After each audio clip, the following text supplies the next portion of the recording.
Good afternoon, everybody, and thanks for clicking on 5 News Web News. It is Friday, April 5th. I'm Brittany Hoke. And I'm Matt Heckel, and here are some of the top stories we've been following here today on 5 News. The investigation continues this morning into the shooting death of the Mingo County Sheriff. That's right, and family and friends are also preparing to lay the fallen sheriff to rest. His funeral arrangements have been made in Del Barton. Now, the funeral for Sheriff Crum will be at 1 o'clock Sunday afternoon at Mingo Central High School. A visitation is set from 4 to 9 p.m. Saturday, also at that high school. State police have charged 37-year-old Tennis Melvin Maynard with attempted murder for allegedly pulling a gun on a deputy and chased him and eventually shot him. Now, Sergeant Michael Bayless said that charges for Sheriff Crum's slaying will be filed separately. Maynard was shot after crashing his car into a bridge during the chase with the deputy. He's being treated at a hospital. There's no word yet on his condition. Officials are trying to sort out if the sheriff was gunned down because of his pledge to rid the Mingo County area of drugs that plague it in other parts of the state. Now, in 3 months and 2 days on the job, Crum already had helped indict dozens of suspected drug dealers through his new Operation Zero Tolerance. Although authorities haven't said whether the crusade was related to his death yesterday, residents and county officials suspect it. Maynard's father spoke out about his son yesterday. He claims that he developed mental issues after he was exposed to chemicals on a job in Alabama and doesn't have a vendetta against police. Authorities wouldn't comment on a motive or the connection between Crum and Maynard. Now, we've also learned that Sheriff Crum's wife, Rosie, has been named interim sheriff. Well, a murder suspect in Jackson, Mississippi, now dead after police say he killed an officer inside police headquarters. Officials say homicide detective Eric Smith was questioning a suspect on the 3rd floor of the police building when the man shot Officer Smith.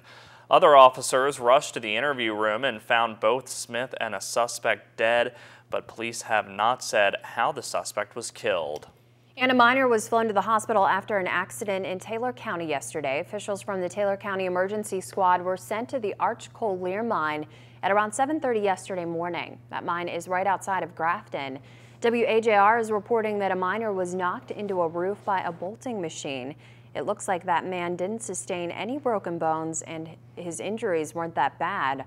Arch Coal officials said that the worker was only flown to the hospital out of extreme caution.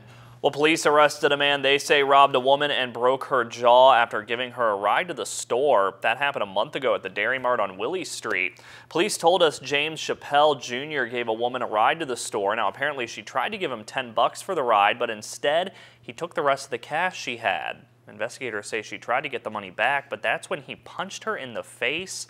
She is expected, though, to be okay. And a Buchanan family lost everything they own in a fire yesterday morning. This happened at around 2:30 on Route 20. Crews told us that 4 people were home, but luckily they all got out safely. The cause of that fire is still under investigation, but firefighters think that it was accidental. And crews are still investigating a fire that destroyed a family's home in Harrison County earlier this week. Some good news for that family, though. Their missing cat was found alive. That fire broke out Wednesday on Cherry Camp Road. Family members told us that they had just left their house at around 3:30 when they got a call from their neighbor saying that their house was on fire. There's no word on the cause right now, but we're told that the state fire marshal will be called in to investigate. And let's take a quick look at what our newsroom's working on for tonight for First at 5 and 5 News at 6. First up, in the midst of tighter gun control and weapons bans, some places are trying to make gun ownership mandatory. We're going to tell you what they're doing. Interesting stuff. Plus, a federal judge approves the morning after pill for everybody. We're going to get local reaction on that. And a warm weekend is on tap. We're going to have a look at your First Alert forecast coming up tonight on First at 5 and 5 News at 6. That's right, and that's what's making news today. Of course, be sure to tune in tonight for First at 5 and 5 News at 6. Until then. Have a great day, everybody.